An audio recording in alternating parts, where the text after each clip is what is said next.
I'm Cheryl Smith. I'm a real estate broker in Folsom. I serve Folsom and El Dorado Hills and the greater Sacramento area. And my area of specialty is distressed homeowners. Distressed homeowners who are upside down on their mortgage deserve the very best representation possible. Because while there are a lot of real estate professionals, not everyone specializes in that. And it takes someone who does specialize, because the difference can be whether you are able to get the action that you want or potentially lose your home altogether to foreclosure. And of course, if there is any other possibility than foreclosure, you probably want to know about it. Today, what I'm going to talk about is 4 areas of distinction or difference between a short sale and a foreclosure. Now, a short sale is one alternative to foreclosure. There are many other alternatives to foreclosure, and short sale is becoming one of the most common ones that homeowners who choose to take action in their difficult situation take. Now, when I say take action, I say that very deliberately, because if a homeowner does not make their payments, eventually the bank will foreclose on the home. Yes, there are people who've been at their home for 1 or 2 years or more, and at some point, and that is 1, 2, or 2 years or more, without making a payment, at some point the bank will foreclose on them. That is the bank taking the action, as opposed to that homeowner taking the action prior to the bank getting to that point. Now, this area of short sales and the 4 things to consider when you're comparing the two.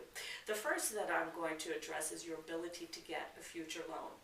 Yes, in the future, whether you do a short sale or a foreclosure, it's very likely that you will be able to get a loan. And yet, how fast you'll be able to do it and what kind of interest rate you'll be able to get is likely to vary greatly, whether you have a successful short sale or a foreclosure. A second area that is related is your credit score. Of course, your credit score these days affects your ability to get credit, not just for a home, but for a car or department stores or gas cards. Our society runs by credit. And if you have a big hit or a low score on your credit score, it does affect your ability to get credit. There is a difference in the hit to your credit score if you do a short sale as compared to a foreclosure. The third area is employment. Your employer today may not be the same as it is 5 years from now, and an employer has the right to look at credit scores.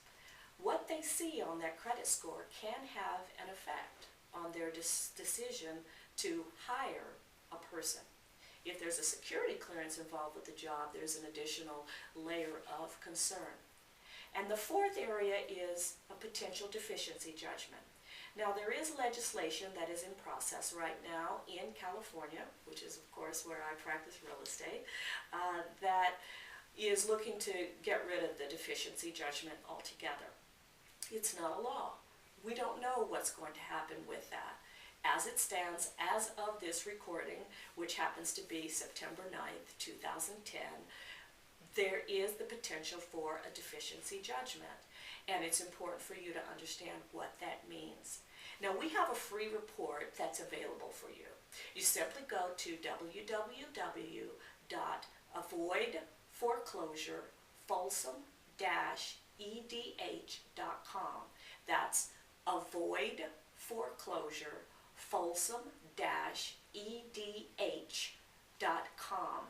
And on there, the current report for the month has to do with this difference between short sale and foreclosure. And it gives you more detail than I've gone into today. That's available on the home page for get a copy of a free report. If you hit the resources tab at the top of the home page, there you'll be able to see a list of about 12 to 15 different reports. The one at the top there is the one that I'm addressing, short sale versus foreclosure, and there are many other topics that are available for you. It's a free resource. It enables you to take action so that you know what your alternatives are, and you'll be in a better disposition to take action rather than to passively let the bank foreclose on your home. When you want qualified representation in the greater Sacramento area, I'm Cheryl Smith, and I'd be happy to help you. Thanks for listening.